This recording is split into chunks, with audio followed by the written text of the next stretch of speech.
সবাইকে ঈদ মোবারক জানিয়ে এক্সপার্ট ইংলিশের পক্ষ থেকে শুরু করছি আজকের ক্লাস ইনডেফিনিট প্রোনাউন। ইনডেফিনিট প্রোনাউনের সাথে ভার্বের যে খুঁটিনাটি বিষয়গুলো আছে সেইগুলো নিয়ে আজকে আমরা কথা বলবো। সো আমি আছি আপনাদের সাথে আলিম স্যার, রাইটার, এক্সপার্ট ইংলিশ। তো চলুন আমাদের আজকের আলোচনার প্রথম পেজে চলে যাই। আমরা প্রথম পেজেই জাস্ট রুলসটা, শুধু একটা রুলস জাস্ট এইখান থেকে আপনি প্রচুর সংখ্যক কোশ্চেন কমন পাবেন। রুলস কয়টা? মাত্র একটা রুলস, কিন্তু সেখান থেকে কিভাবে পড়বো একটু দেখে নিই। দেখেন, বলছি verb with indefinite oblique distributive pronoun. Indefinite oblique distributive pronoun, এখানে জাস্ট এই কয়টা জিনিস একটু আমাদেরকে মনে রাখতে হবে, তাহলে আমাদের জন্য অনেকগুলো উদাহরণ সলভ করা সম্ভব। প্রায় 100-র উপরে উদাহরণ আপনি সলভ করতে পারবেন এবং আছে বিগত সালে, আর তো হাজার হাজার আসতে পারবেনই। One of the, either of the, neither of the, much of the, each of the. কয়টা এখানে বলেন তো? 5টা। 1 2 3 4 5টা। এই 5টা আপনি মনে রাখেন। One of the, either of the, neither of the, much of the, each of the. এই যে সবগুলো দি আছে, এই সবগুলোর পর যে নাউনটা আসবে সেই নাউনটা হবে হচ্ছে প্লুরাল। কারণ কি? কারণ এই যে অফ দার পরে যে নাউনটা আসবে সেইটা যদি প্লুরাল না হয় তাহলে অনেকের মধ্যে এক বোঝাবে না। আচ্ছা, এটা আমরা নিচের উদাহরণ দিয়ে দেখব। আর এইগুলোর পরে যে ভার্বটা হয় সেটা হয় হচ্ছে সিঙ্গুলার। যে ভার্বটা হয় সেই ভার্বটা হবে সিঙ্গুলার। আচ্ছা, দেখেন একটা উদাহরণ, ওয়ান অফ দা। এখন এই ওয়ানের জায়গাতে আপনি যে কোনোটাই বসান না কেন, অর্থের বিষয়টা একটু আলাদা আছে, কিন্তু ব্যাকরণগত যে সাবজেক্ট ভার্বের সমন্বয়টা সেটা একই। সাবজেক্ট ভার্বের সমন্বয়টা একই। আচ্ছা দেখেন, তাহলে এখানে যদি ওয়ান অফ দা বয়েজ আরেকটা হচ্ছে ওয়ান অফ দা বয়, পার্থক্য কি?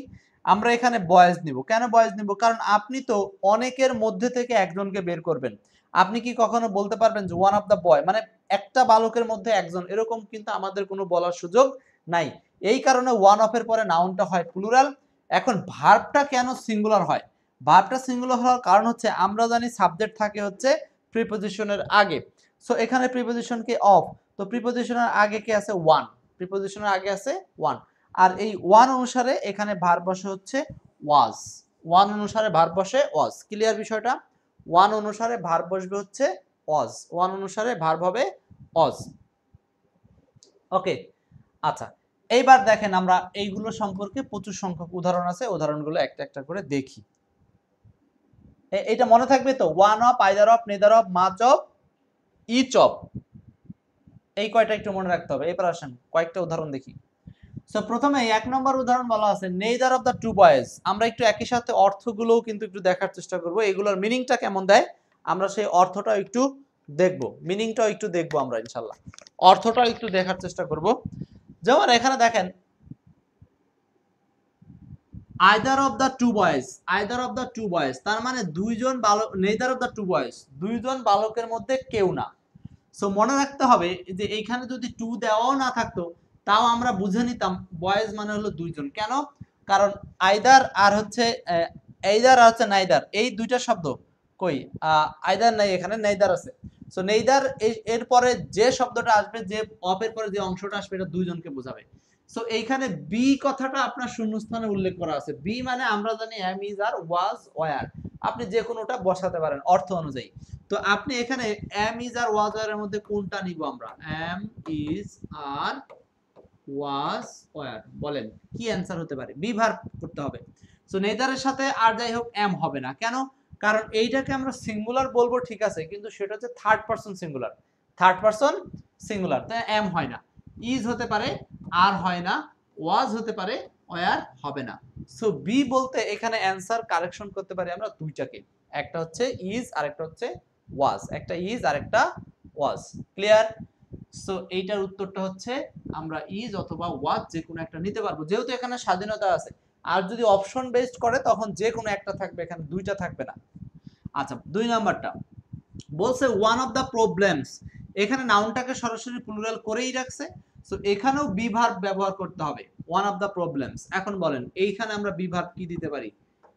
M, is, are, was, were. এইবার এই যে 2 নম্বরটাতে কিন্তু আমরা এম দিতে পারবো না, আরও দিতে পারবো না, এবং ওয়ারও দিতে পারবো না। এখন সমস্যা হলো ইজ দেব নাকি ওয়াজ দেব। এইবার দেখেন এই সেন্টেন্সের মধ্যে এমন একটা টেন্সের ক্লু আছে যেইটা দেখে আপনাকে বুঝতে হবে যে এখানে বাক্যটা প্রেজেন্ট টেন্স করব নাকি পাস্ট টেন্স করব। এখানে ক্লুটা হচ্ছে এই যে অ্যাট প্রেজেন্ট। ক্লুটা কি বলেন? ক্লুটা হচ্ছে অ্যাট প্রেজেন্ট। যেহেতু অ্যাট প্রেজেন্ট আছে বর্তমানে, তার মানে টেন্সটা হবে প্রেজেন্ট। উত্তরটা হবে ইজ। এখানে আর ওয়াজ হবে না। যতই ওয়াজ সিঙ্গুলার হোক তবুও হচ্ছে না। কেন? কারণ বাক্যের মধ্যে টেন্সের ফ্যাক্টরটা আমাদেরকে দেখতে হবে। আর আগের বাক্যটাতে কোনো টেন্সের বিষয় উল্লেখ ছিল না, তো যে কারণে আমরা যে কোনো টেন্সেই কিন্তু করতে পারি। তো ইজ দিলে আগের বাক্যটা বাংলা হতো neither of the two boys, দুজন বালকের মধ্যে কেউ সিলেক্টেড হয় নাই। আর ওয়াজ দিলে বোঝাবে কেউ সিলেক্টেড হয়েছিল না। আচ্ছা, আর এটা ওয়ান অফ দ্য প্রবলেমস, এটা কি হচ্ছে? Is traffic jam at present. বর্তমানে সমস্যা, বড় সমস্যাগুলোর মধ্যে একটা সমস্যা হচ্ছে ট্রাফিক জ্যাম। এরকম। 3 নাম্বারটা মাচ অফ দ্য মেশিনারি। এই যে এখানে কখন মাছ থাকবে এইখানটাতে আপনাকে একটু জিনিসটা খেয়াল রাখতে হবে। এই যে যখনই মাছ ব্যবহার করব তখন এই পাশে নাউনটা হবে আনকাউন্টেবল নাউন। আনকাউন্টেবল নাউন এইটা হচ্ছে আপনার যতগুলো এখানে রুলস দিছি সবগুলোর মধ্যে এক্সেপশনাল। যখনই আমরা মাছ ইউজ করব তখন এই পাশের নাউনটা কিন্তু আর প্লুরাল হবে না, এটা হবে আনকাউন্টেবল। এটা হবে আনকাউন্টেবল। আচ্ছা, এইটা অনেকেই চিন্তা করতে পারেন এই যে এইখানে যে রুলসটা দিয়েছিলাম এই রুলসটার ক্ষেত্রে কিন্তু এই মাসটা হচ্ছে এক্সেপশনাল। মাস এটা এক্সেপশনাল, কারণ মাস অফের পরে আমরা এখানে নাউন প্লুরাল ব্যবহার করব না। আর বাকি সবগুলোর ক্ষেত্রে আমরা নাউন প্লুরাল ব্যবহার করব। মনে রাখতে হবে জিনিসটা। ওকে, আচ্ছা তাহলে এখন দেখেন এখানে অ্যান্সার কি হচ্ছে পরেরটায়। তো মাচ অফ দ্য মেশিনারি এখানে ইজ হবে নাকি আর হবে নাকি হ্যাভ নাকি হ্যাজ? এখানে ইজ হবে, আর হবে না, হ্যাভ হবে না, হ্যাজও হবে না। কেন হ্যাজ হবে না? কারণ much of the machinery dash usable. এই যে ইউজেবল শব্দটা মাচ শব্দটার সাথে এটা হচ্ছে বি ভার্বের সম্পর্ক, মানে এটা হচ্ছে বি ভার্ব লাগবে। কেন? কারণ হচ্ছে এটা কমপ্লিমেন্ট। মেশিনারি গুলো হয় অব্যবহারযোগ্য, মানে ব্যবহারযোগ্য নয়, এই কারণে এখানে বি ভার্ব হিসাবে আমরা ব্যবহার করব ইজ। 4 নম্বরটা each of the girls. Each of the girls, এই যে দেখেন ইচের পরে এখানে গার্লস আছে, প্লুরাল নাউন, কোনো সমস্যা নাই, কিন্তু আসল সাবজেক্ট হচ্ছে ইজ। এখন আমরা কি নিব? Attendant, attends, attending the class regularly. এই সেন্টেন্সের মধ্যে কিন্তু আরো একটা ক্লু আছে, সেটা কি বলেন? রেগুলারলি। তো রেগুলারলি যদি থাকে তাহলে আমরা ওই সেন্টেন্সে কি ব্যবহার করব? কোন টেন্স ইউজ করব? প্রেজেন্ট নাকি পাস্ট? এটা টেন্স অধ্যায় থেকে আমরা শিখেছি। যেহেতু রেগুলারলি আছে তার মানে প্রেজেন্ট টেন্স ইউজ করতে হবে। তো প্রেজেন্ট টেন্স মানে অ্যাটেন্ডেন্ট হলো না, হতে পারে অ্যাটেন্ডস। কেন attends? Subject third person singular, এই জন্য ভার্বের সাথে এস যুক্ত হতে পারে। আর এইটা তো কোনো ফাইনাইট ভার্বই না, এই জন্য অপশনটা আগেই বাদ দিতে পারি। এরপর আসেন 5 নাম্বার। উই ফাউন্ড, আমরা খুঁজে পেয়েছিলাম, ওয়ান অফ দ্য বয়েজ, এরপরে আমরা কি ব্যবহার করব? ইজ অবলিক ওয়াজ। এখন আপনারা বলেন তো এই 5 নাম্বারটা কি অ্যান্সার হবে? ইজ নাকি ওয়াজ? 5 নাম্বার প্রশ্নটা ইজ হবে নাকি ওয়াজ হবে? আচ্ছা দেখেন, উই ফাউন্ড আমরা খুঁজে পেয়েছিলাম, one of the boys. So one of the boys, ওয়ানের সাথে মিল করে আমরা এখন ব্যবহার করব হচ্ছে ওয়াজ। এখন আর ইজ নিতে পারবো না। কেন? কারণ এই সেন্টেন্সের মধ্যে ক্লুটা হচ্ছে এই মেইন ক্লজ। মেইন ক্লজটা যেহেতু পাস্ট টেন্সে করা আছে, ফাউন্ড, ফাউন্ড, দ্যাটস ওয়াই আমরা এই পাশের সাবঅর্ডিনেট ক্লজটাকেও ব্যবহার করব পাস্ট টেন্স হিসাবে ওয়াজ। তাহলে আমরা এখানে একটা জিনিস খেয়াল করতে পারি, সেটা হচ্ছে যে আমরা যখন সাবজেক্ট ভার্ব এগ্রিমেন্ট সমাধান করতে যাব, ভার্ব হিসাবে একাধিক ভার্ব সিলেক্ট হতে পারে, কিন্তু অ্যাকচুয়ালি ফাইনালি একজনকেই আপনার নিতে হবে। তার মানে ভার্ব হিসাবে আপনি যদি বলেন, সাবজেক্ট যদি হয় পাত্র, ভার্ব যদি হয় পাত্রী, এখানে অনেকগুলো পাত্রীর সাথে ম্যাচিং হতে পারে, পছন্দ হতে পারে, কিন্তু আলটিমেটলি যে কোনো একজনকে বিয়ে করতে হবে, যে কোনো একজন। সেটা কিভাবে নির্ধারণ করতে হবে? ওই বাক্যের মধ্যে থাকা বিভিন্ন এলিমেন্টস, মানে টেন্স ফ্যাক্টরটা আপনাকে মাথায় রাখতে হবে। ক্লিয়ার? তো সাবজেক্ট ভার্ব এগ্রিমেন্টের সবচেয়ে বড় সমস্যা এটাই, অনেকে না বুঝে হুটহাট উত্তর করে দেয়, মনে করে পরে এসে দেখে না এটা না, এটা উত্তর হতো। ক্লিয়ার? সাবজেক্ট ভার্ব বুঝে কিন্তু টেন্স বুঝে না, তখন পরে বিপদে। এই কারণে টেন্স ফলো করে আমাদেরকে এই অধ্যায়টা সমাধানের জন্য সচেতন থাকতে হবে। নেক্সট, এবার আমরা কিছু এমসিকিউ প্র্যাকটিস করব, যেখানে এমসিকিউ প্র্যাকটিসটা আপনাদের উপরে দায়ভার বেশি পড়বে, দ্রুত উত্তর করতে হবে। তো চলেন 1 নম্বর প্রশ্নটা বলেন। 1, each of the students who filled out the admission form dash the test। কি করব এটাকে? কি করব? each of the students who filled out the admission form। এইখানেও দেখেন এই যে এটা একটু বড় সেন্টেন্স, ভয় পাওয়ার কিছু নাই। The students who filled out the admission form, এই পর্যন্ত আমাদের দেখে ভয় পাওয়ার কিছু নাই। এই পর্যন্ত হলো এই অফ এর পরের অংশ এটার সাথে সম্পর্ক নাই, কিন্তু এইখানে ইজের সাথে কোন ভার্ব নিব সেটা হচ্ছে মূলত। তাহলে এটা হলো সিঙ্গুলার, তো সিঙ্গুলারের সাথে ভার্ব হবে কোনটা, যেগুলো হয় না সেগুলো আগে মাইনাস ফর্মুলায় কেটে দেন, এই দুটো হয় না। তো সিঙ্গুলার মানে হচ্ছে মনে মনে আপনি হি বা ইট দিয়ে কল্পনা করবেন, তাহলে সহজ উত্তর পাবেন। তো হি এর সাথে হ্যাভ হয় না বা হি এর সাথে আর হয় না, তো হতে পারে হ্যাজ অ্যাপিয়ার্ড অ্যাট অথবা ইজ অ্যাপিয়ারিং। এখন আপনাদেরকে বলতে হবে যে এই সেন্টেন্সে কোনটা হওয়া উচিত, কোনটা হওয়া উচিত। বলছে each of the students who filled out the admission form, যারা যারা অ্যাডমিশন ফর্ম পূরণ করেছে সেই সমস্ত স্টুডেন্টগুলোর মধ্যে প্রত্যেকে হ্যাজ অ্যাপিয়ার্ড অ্যাট মানে সবাই উপস্থিত হয়েছে, ইজ অ্যাপিয়ারিং উপস্থিত হচ্ছে। এই ইজের সাথে অ্যাপিয়ারিং শব্দটা কখনো কন্টিনিউয়াস টেন্স হয় না, এই কারণে এটা বাদ, অ্যান্সারটা হবে হ্যাজ অ্যাপিয়ার্ড, হ্যাজ অ্যাপিয়ার্ড মানে বি নাম্বার। ওকে, পরেরটা যাচ্ছি, 2 এবং 3 সলভ করব। প্রশ্ন নাম্বার 2 এবং 3, 2 নাম্বার 3 নাম্বার। 2 নাম্বারটা বলা আছে either of the dash, 2 number এবং 3 নাম্বার। 2 এ বলা আছে either of the dash to blame for damage at least one of the students dash full marks every time, dash full marks every time। আচ্ছা, এইখানে দেখেন either of the dash, এখানে কিন্তু শূন্যস্থানটা পড়েছে noun plus verb, দুইটা জিনিস cover করে শূন্যস্থানটা দিয়েছে, দুইটা জিনিস কভার করে শূন্যস্থানটা ব্যবহার করতে বলা হয়েছে, দুইটা জিনিস কভার করি। আচ্ছা,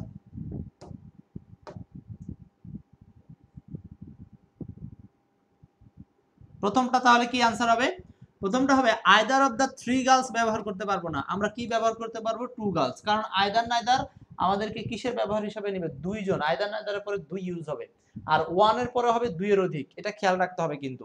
আচ্ছা, তাহলে টু গার্লস, টু গার্লস এই দুটোর মধ্যে উত্তর হতে পারে। এখন সমস্যা হচ্ছে এটার মধ্যে আবার টু গার্লস নাউন আছে কিন্তু বাক্যের কোথাও আর ভার্ব নাই, তাহলে আমার তো নাউন এবং ভার্ব দুইটাই এনশিওর করতে হবে। সো সি নাম্বারটাও ভুল, ডি নাম্বারে নাউনও আছে ভার্বও আছে, অ্যানসার ডি। 3 নাম্বারটা at least one of the students, এখানে আবার নাউন দেওয়া আছে, নাউন আমার দেওয়া আছে কিন্তু ভার্বের জায়গাটা খালি আছে, তাহলে ভার্বের জায়গাটা পূরণ করতে হবে। ভার্বের জায়গা যেহেতু ওয়ান হলো সিঙ্গুলার, সিঙ্গুলারের সাথে আমরা কখনো এই আর ব্যবহার করি না, হ্যাভও ব্যবহার করি না, আর সাবজেক্ট যখন ওয়ান থার্ড পারসন সিঙ্গুলার তখন ভার্বের সাথে এস বা ইয়েস যুক্ত করতে হয়। সো অ্যানসারটা হচ্ছে গেটস, অ্যানসারটা হচ্ছে গেটস। গেটও হবে না কারণ গেট প্লুরাল সাবজেক্টের সাথে বসে। এটা আসছে কোথায়, বিসিএস এ আসছে, প্রভাষক নিবন্ধনে আসছে, খুব গুরুত্বপূর্ণ এগুলো, এই রুলসটা থেকে প্রচুর সংখ্যক প্রশ্ন আসে, প্রচুর। 4, 5, 4 নাম্বার 5 নাম্বার প্র্যাকটিস করি, 4 এবং 5। 4 নম্বরে বলছে last year one of the major dash load shedding, last year দিয়ে কিন্তু সেন্টেন্সটা শুরু করা আছে। এখন দেখা মাত্র আপনারা 5 সেকেন্ড 2 সেকেন্ডে অ্যান্সার করার চেষ্টা করবেন, টাইম দেওয়া যাবে না বেশি।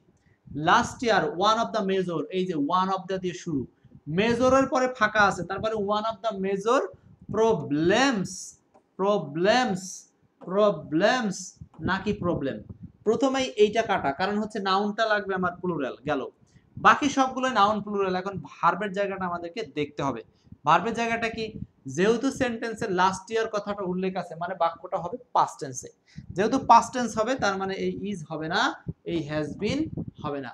এইবার দেখেন, তার মানে সামান্য একটা ক্লু জানতে পারলে, মানে টেন্সের ফ্যাক্টরটা যদি ধরতে পারেন তাহলে দেখবেন মনে মনে একাধিক উত্তর মনে হলেও আসলে ফাইনালি পাত্রী একজনই চয়েস করতে হবে, কর্তাকে, একাধিক পাত্রী নেওয়া যাবে না, খুব সাবধান।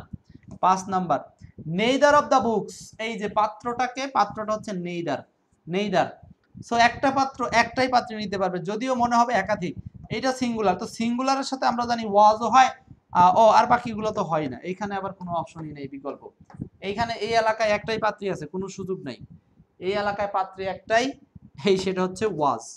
ক্লিয়ার, মানে এই প্রশ্নে একাধিক অপশন চুজ করার সুযোগ নাই বা নাইও দেখার মতো, তো অ্যান্সারটা হচ্ছে এ নাম্বার। এরপর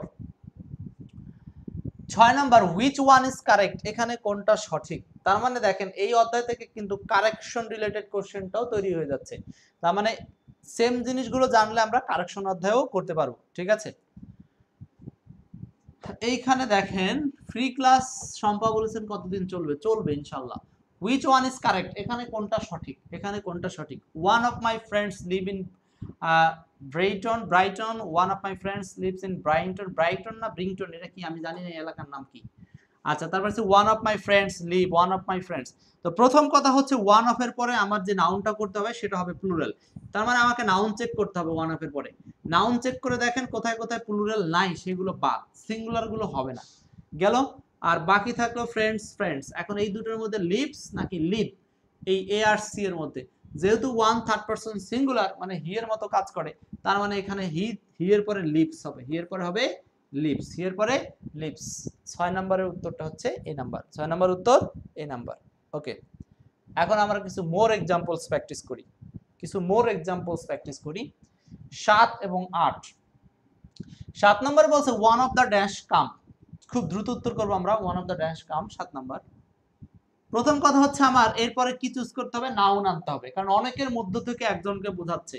সো নাউনটাকে স্টুডেন্টস পিপুলস কথাটা ভুল শব্দ, স্টুডেন্ট সিঙ্গুলার নাউন ভুল।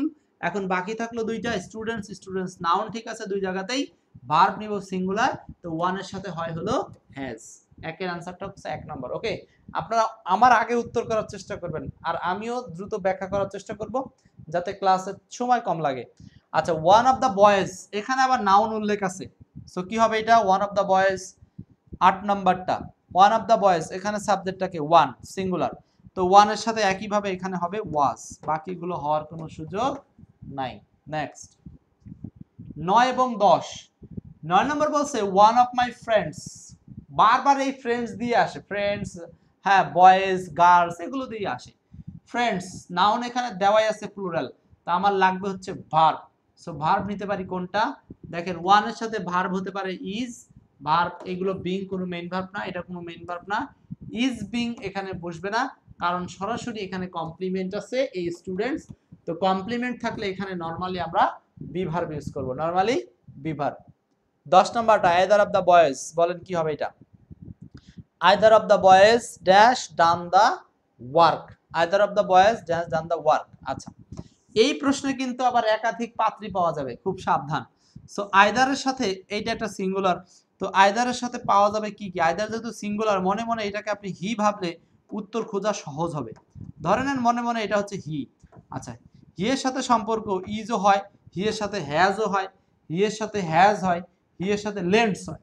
কি একটা সমস্যা দেখেন, এখন কিন্তু সে 4টা পাত্রী সাথেই তার পছন্দ হয়, কিন্তু অ্যাকচুয়ালি দেখতে হবে এই লোকটার বাড়িতে যে যে লোকজন আছে তারা আসলে কাকে খুঁজতেছে, শুধু তার একা পছন্দই হবে না। এখন এই বাড়ির লোকজন অন্যান্য কিছু দেখতে হবে, তার মানে লোকজনকে, যেমন ডান আছে, এইবার দেখেন ডান বলতেছে আপনি অবশ্যই এই নতুন ভার্ব নিতে পারবেন না, কারণ আমি এখানে ডান আছি। তো ডান আছি মানে এখানে আপনি কি নিতে পারবেন, ও আবার হ্যাজ লেন্থ, এটাও নিতে পারবেন না, কারণ আপনি লেন্থ কেন আনবেন, আমার লাগবে শুধু একজন অক্সিলারি, আমার বাড়িতে প্রধান কাউকে লাগবে না, আমার লাগবে অক্সিলারি একজন, সহায়ক একজন। সহায়ক আছে ইজ, সহায়ক আছে হ্যাজ। এখন প্রশ্ন হলো, একটা হলো অ্যাক্টিভ সক্রিয় আর একটা হলো প্যাসিভ ব্যাপার। এখন আপনি বলেন তো এখানে ডান শব্দটা এই বাক্যের সাবজেক্ট বয়েজ অ্যাক্টিভ না প্যাসিভ? অ্যাক্টিভ, মানে সে নিজে কাজ করবে, তার মানে বালকদের মধ্যে বা দুইজন বালকের মধ্যে প্রত্যেকেই তার কাজ করেছে, সো অ্যাক্টিভ ভয়েস লাগবে, তার মানে এখানে অ্যাক্টিভ পাত্রী লাগবে, সেটা হলো হ্যাজ, পাত্রীটা হইতে হবে অ্যাক্টিভ, এই প্যাসিভ পাত্রী এখানে প্রযোজ্য না। তাহলে বুঝতে পারছেন তো, তাহলে একটা সেন্টেন্সে কর্তা কিন্তু নানান জনের সাথে তার পছন্দ হইতে পারে, বাট সবাই আসলে সাবজেক্ট ভার্ব এগ্রিমেন্টে ভার্বের উত্তর হবে না, বাক্যের অন্যান্য ফ্যাক্টর দেখে আমাকে উত্তর করতে হবে, নাহলে কিন্তু ধরা খেয়ে যেতে হবে। এই চ্যাপ্টারটা এরকমই মজাদার একটা চ্যাপ্টার, যদি কেউ বুঝে থাকেন আর কি। আমাদের ফাউন্ডেশন কোর্সে এই চ্যাপ্টারটা সুন্দর করে এভাবেই বোঝানো হয়। 11 নাম্বারটা বলেন। 11 বলছে each of the Olympic athletes, এখানে কিন্তু অলরেডি নাউন দেওয়া আছে অ্যাথলেটস প্লুরাল, হ্যাঁ athletes. each of the Olympic athletes dash for months is years. So এইখানেও আমরা ইচ এর সাথে ম্যাচ করে আমরা কি কি ভার্ব নিতে পারি, ইচ হচ্ছে সিঙ্গুলার, তাই না, মনে মনে সিঙ্গুলারের সাথে দেখেন, সিঙ্গুলারের সাথে হ্যাভ হয় না, এটা কাটা, আরে যা, সিঙ্গুলারের সাথে কি হবে না, সিঙ্গুলারের সাথে হ্যাভ হবে না, ওয়্যার হবে না, হ্যাজ বিন ট্রেনিং, এটাই হবে অ্যান্সার, কারণ আপনি বিন ট্রেনিং এটা কোনো মূল ভার্ব না, এটা ভার্ব হওয়ার যোগ্যতা রাখে না, অ্যান্সারটা হচ্ছে হ্যাজ বিন ট্রেনিং। ওকে, 12 এবং 13 এই দুইটা প্রশ্ন দিয়ে আমাদের এই রুলসের আলোচনাটা শেষ হবে। 12 নম্বর বলছে যে one of the snake charmers, one of the snake charmers dash playing on flute, one of the snake charmers মানে সাপের খেলা যারা দেখায় মানে সাপুরে তাদের নাম আর কি, one of the snake charmers dash playing on the flute। তো এখানে কি হবে অ্যান্সার, এখানে আসল সাবজেক্টটাকে সাবজেক্ট হচ্ছে ওয়ান, এইখানেও সাবজেক্টটাকে ওয়ান। প্যারামেডিসিনস, প্যারামেডিক্স। আচ্ছা এখন দেখেন সবগুলোতে শুধু ভার্ব লাগবে, এখানে ওয়ানের সাথে কি কি যায়, হ্যাভ যায় না, ওয়ানের সাথে আর যায় না, ইজ যাইতে পারে, হ্যাজ যাইতে পারে, তাই না? এখানে আবার দুইটা পাত্রী পাওয়া গেছে। এখন প্রশ্ন হলো বাক্যের অন্যান্য এলিমেন্টস এর মধ্যে কি আছে, যেমন এই যে দেখেন এখানে অলরেডি প্লেইং একটা ভার্ব কিন্তু আছে। সো প্লেইং ভার্ব থাকলে আপনি এখানে হ্যাজ ব্যবহার করতে পারবেন না, কারণ হ্যাজ এর সাথে প্লেইং এর সম্পর্ক করা কোনোভাবেই সম্ভব না, কোনোভাবেই সম্ভব না। তার মানে এই পাত্রের বাড়িতে এমন একটা সদস্য আছে যে বলতেছে খবরদার এই হ্যাজ আনার কোনো সুযোগ নাই, কারণ আমি আইএনজি আকারে আছি। তা আমার লাগবে কি, আমার লাগবে কন্টিনিউয়াস ফরম্যাটের জন্য ইজ। ক্লিয়ার ব্যাপারটা? খুবই কেয়ারফুল। তার মানে আপনি ইজ আর হ্যাজ যখন চুজ করছেন এর মানে আপনি এইটা বুঝেন, সাবজেক্ট ভার্ব এগ্রিমেন্ট বুঝেন, কিন্তু আপনি টেন্স যতক্ষণ না বুঝবেন ততক্ষণ আপনি এই দুইটা কোনটা উত্তর হবে বুঝতে পারবেন না। তো টেন্সটাও কিন্তু বুঝতে হবে। Next 13 number, one of the paramedics, এইখানেও একইভাবে ওয়ান সিঙ্গুলার, হ্যাভ হবে না, ওয়ানের সাথে শুধু কাম হয় না, কামস হতে পারে, হ্যাজ কাম হতে পারে। এইবার দেখেন আর একটু বিপদে পড়ে গেছেন। এখন দেখেন ওয়ানের সাথে কামস হতে পারে, one of the paramedics comes from Chile, one of the paramedics has come from Chile. এইবার দেখেন কোনটা অ্যান্সার হবে, এইটার অ্যান্সারটা কি হতে পারে, এইটার আনসার হবে, এটা হলো আপনার প্রেজেন্ট টেন্সের অর্থ দিবে, অর্থাৎ এইটা হচ্ছে সাধারণ সত্য, এই কারণে এই বাক্যটা আমরা হ্যাজ কাম করব না, এটার অ্যান্সার করব হচ্ছে কামস, এটার অ্যান্সার করব কামস। ক্লিয়ার? আচ্ছা এই যে মোট 13টা উদাহরণ আপনাদের সাথে সলভ করলাম, এই 13টা উদাহরণই আপনাদের খুব গুরুত্বপূর্ণ, এবং এই বিষয়গুলো যদি ভালো লেগে থাকে ক্লাসটাকে প্রচুর পরিমাণে শেয়ার করে রাখতে হবে এবং নিজেরা দেখতে হবে, এবং পারতপক্ষে আরো প্রচুর পরিমাণে উদাহরণ সলভ করার জন্য আপনাদেরকে এই যে এক্সপার্ট ইংলিশ বইটা পড়তে হবে। ঠিক আছে, এক্সপার্ট ইংলিশ বই পড়তে হবে।